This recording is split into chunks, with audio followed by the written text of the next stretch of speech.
that your feelings of grieving singleness matters and that the Lord cares so deeply about you. I know this is really like a taboo topic because a lot of people like to argue that you're supposed to be so content, you're not supposed to have any discontentment, and then the Lord's just gonna come out of nowhere and bless you with a spouse, and that's very, very wrong. The Lord will not have you to be fully content in something that you aren't called to. So today we're gonna read Judges chapter 11, and we're gonna start at verse 29, and I'm going to be reading out of the Message Bible so you can really get like the conversation sense of what's really going on. So let me get to it. So it says, God's spirit came upon Jephthah, and he came across Gilead and Manasseh and went through Mesphi and Gilead, and from there approached the Ammonites. And Jephthah made a vow before God, if you give me a clear victory over the Ammonites, then I'll give God whatever comes out of my house to meet me, when in return one piece from among the Ammonites I'll offer up in a sacrificial burnt offering. So Jephthah is trying to defeat the Ammonites, and he goes to the Lord and says, if you give me this victory against the Ammonites, I'll give you the first thing that's in my house to sacrifice. So let's go on. Then Jephthah was off to fight the Ammonites, and God gave them to him, and he beat them soundly all the way from Aurora to the area of Menaneth, as far as Abel, Carrium, and 20 cities, a masquerade, Ammonites brought to their knees by the people of Jerusalem. So the Lord gave Jephthah his victory, and he was able to defeat the Ammonites. So let's go down to verse 34. Jephthah came home to Mizpah, and his daughter ran from the house to welcome him home, dancing into the tambourine. She was his only child, and he had no son or daughter except her.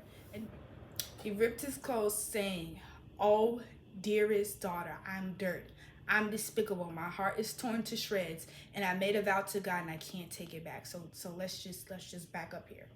Jephthah goes into the house, and he defeats his victory, and he tells the Lord, I'll give you the first thing I see as a burnt offering, the sacrifice. But when he goes to the house, the first thing he sees is his daughter. That's the first thing that he sees. So he says, I am dirt and I'm despicable, and his heart is to shreds. And in verse 36, his daughter replies, she said, dear father, if you made a vow to God, do to me what you have vowed. And God did his part and saved you from your enemies. So the daughter is saying, you know what? Do what you had promised the Lord.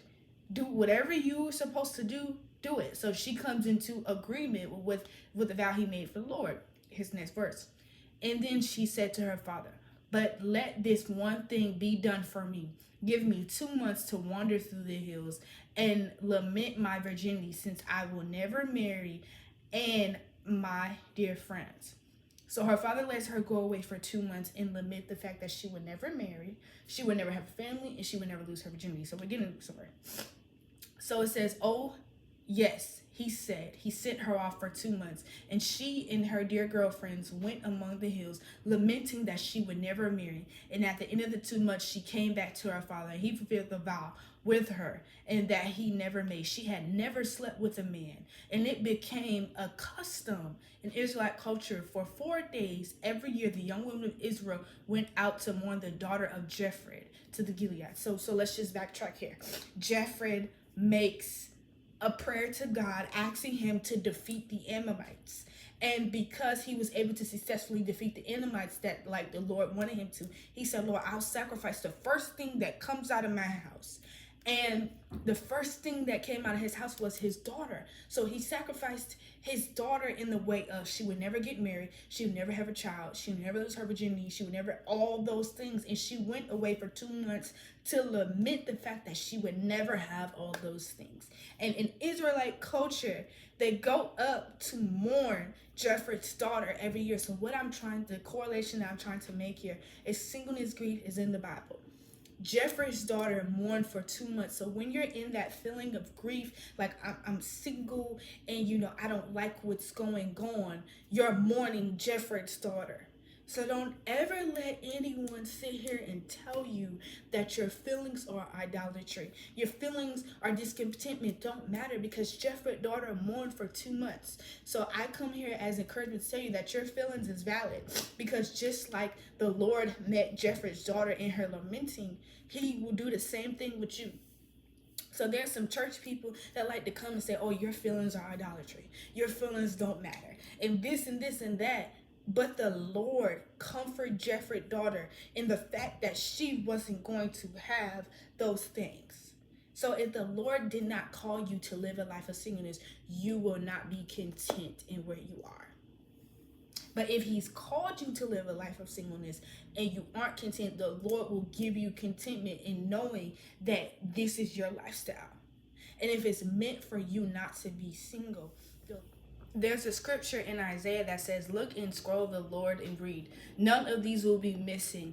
No one will lack her mate. And for it is his mouth that has given the order, and his spirit will gather them together. Meaning, if you are meant to be married, you will not lack your mate. So I make this video to encourage you, to tell you that your feelings of grieving singleness matters, and that the Lord cares so deeply about you. So don't ever let anyone tell you that your feelings are not valid, because Jeffrey's daughter went through the same thing that you're going through. So I pray that the Lord continues to shine his face upon you, and know that this season may not be easy, but singleness, if you are truly called to marriage, singleness has a deadline. God bless.